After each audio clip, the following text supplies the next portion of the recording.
All right, everyone, how's it going? Hope everyone's having a good night.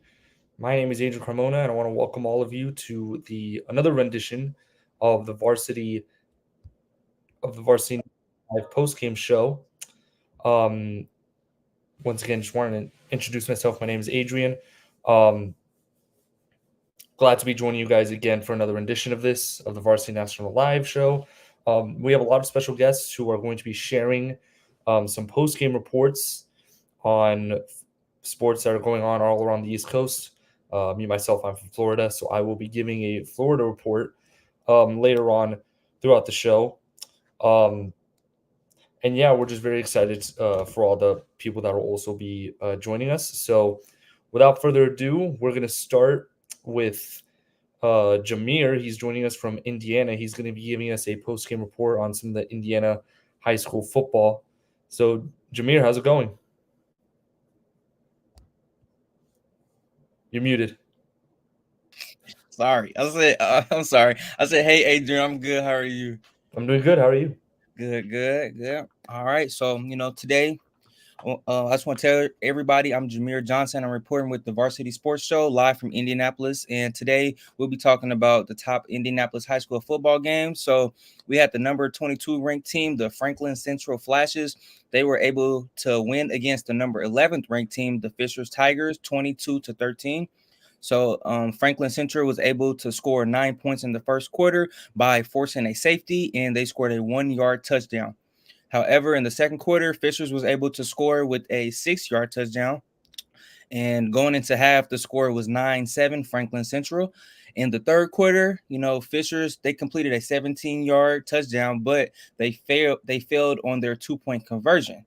So Franklin Central successfully also scored a 25-yard field goal in the third quarter, and they made the score 13-12.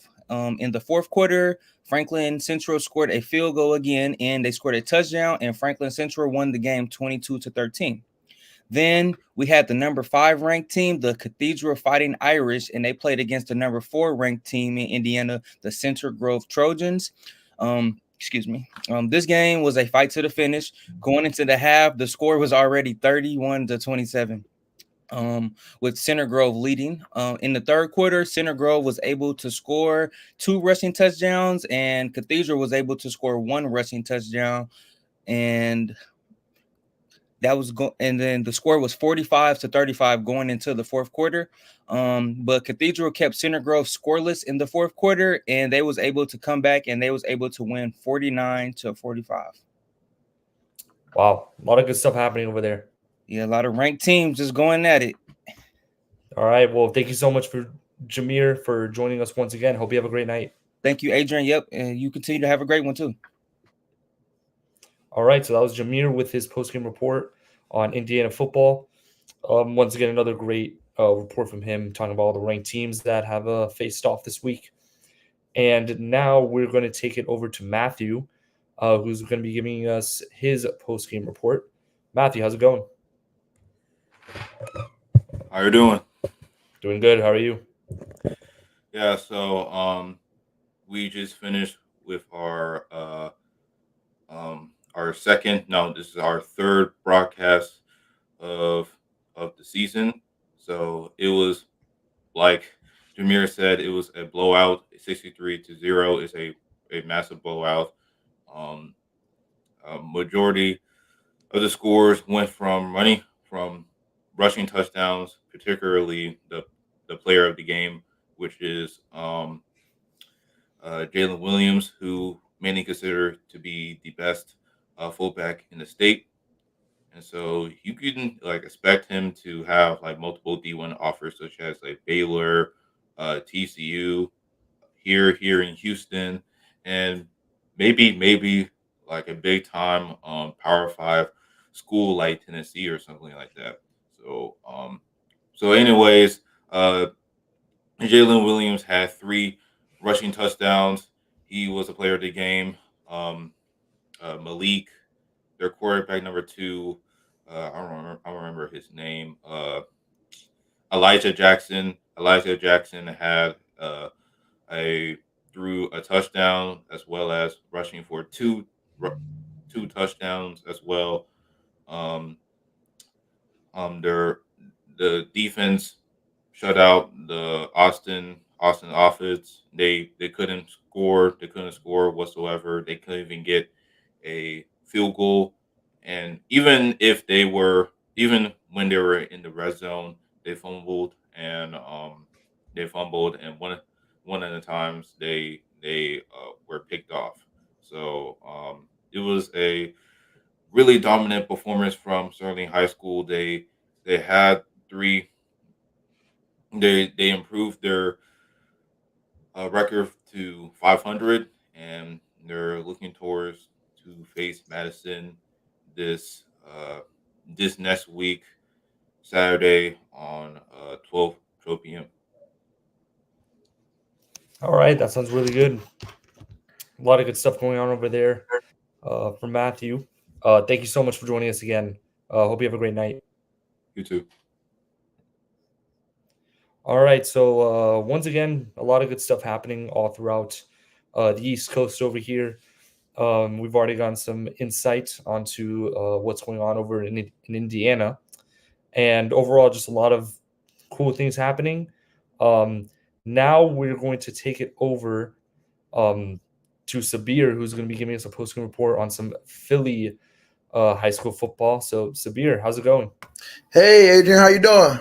I'm doing good. How are you? Yeah, I'm doing good. I can't complain, man. But again, everybody, my name is Sabir Shahid, and so far right now in the Philadelphia area, it's very, very high for the whole entire vibes of football right now. We're right in the midst of the whole season.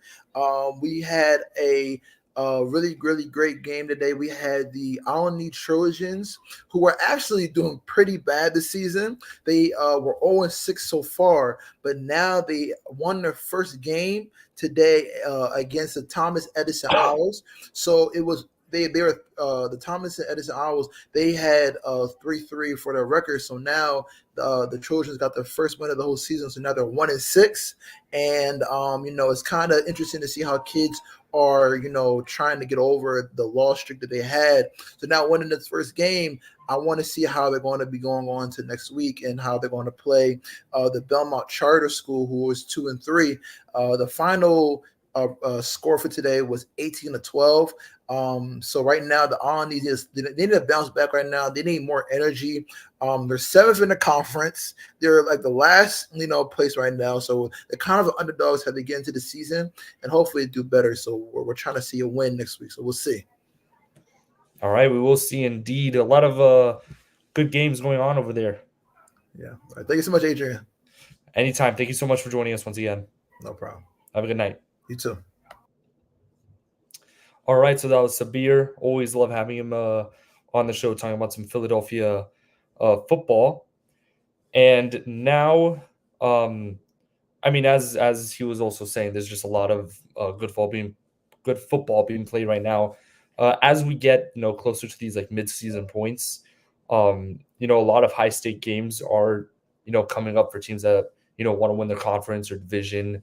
In all three levels, high school, college, and professionally, just a lot of big games coming up for potential playoff spots as we get to the midway point through all of these seasons.